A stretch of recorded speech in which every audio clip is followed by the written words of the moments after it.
మెదక్ జిల్లా వెల్దుర్తి మండలం మనేబార్ జలాల్పూర్ గ్రామంలోని శ్రీ మహాకాళి ఆలయ అభివృద్ధికి చేగుంట ఉప సర్పంచ్ ఎండి రఫీ ముందుకొచ్చారు. ఆలయ నిర్మాణం కోసం 5 గుంటల భూమిని 75,000 నగదు విరాళాలను కూడా ప్రకటించారు. ఈ సందర్భంగా ఆలయ వ్యవస్థాపకుడు కావేరి సత్యనారాయణ మాట్లాడుతూ ఆలయ అభివృద్ధికి ఉప సర్పంచ్ రఫీ అందించిన సహాయం అభినందనీయమన్నారు. అమ్మవారి ఆశీస్సులు ఆయన కుటుంబంపై ఎల్లప్పుడూ ఉండాలని ఆకాంక్షించారు. గ్రామస్తులు భక్తుల సహకారంతో ఆలయ నిర్మాణాన్ని త్వరలో పూర్తి చేసి ప్రతిష్ట కార్యక్రమం నిర్వహిస్తామని తెలిపారు.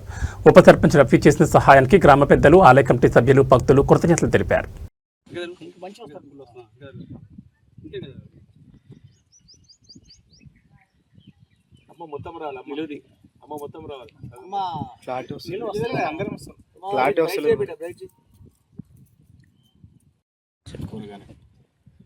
సార్ వాళ్ళు నాకు వివరంగా చెప్పగానే ఒక 5 గుంటల భూమి దానంగా ఇచ్చినాను. అందరికీ నమస్కారము. సార్ నాకు కలిసి ఇక్కడ గురించి చెప్పిండ్రు. శ్రీ మహాకాళి కాళికా మాత గుడి ఉన్నదని ఇక్కడికి రావడం, ఇక్కడి పద్ధతులన్నీ చూసినాను.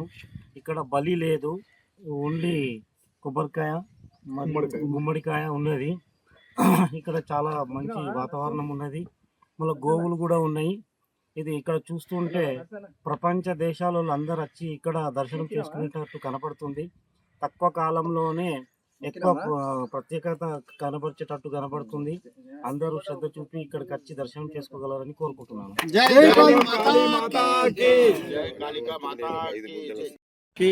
ఈరోజు చేగుంట వాసవి కన్యకా పరమేశ్వరి దేవాలయంలో వైశ్య సంఘం నుంచి కూడా చాలా మంది ముందుకు వచ్చి దాతలుగా తమ వంతుగా మేము సేవ చేసుకుంటామని ఎంతో మంది ముందుకు వచ్చారు.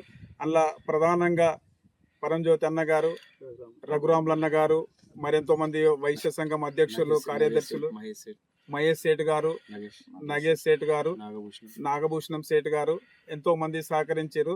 ఈ దేవాలయ నిర్మాణానికి ప్రతి ఒక్కరు అందరూ తోచిన విధంగా సహాయకాలు అందించి అమ్మవారి మందిర నిర్మాణానికి తోడ్పడవలసిందిగా కోరుకుంటున్నాము. జై బోలో కాళీ మాతాకి. ఓం శ్రీ మాత్రే నమః. ఈరోజు శని అమావాస్య సందర్భంగా అమ్మవారికి విశేష అలంకరణ అభిషేకం చేయడం జరిగింది.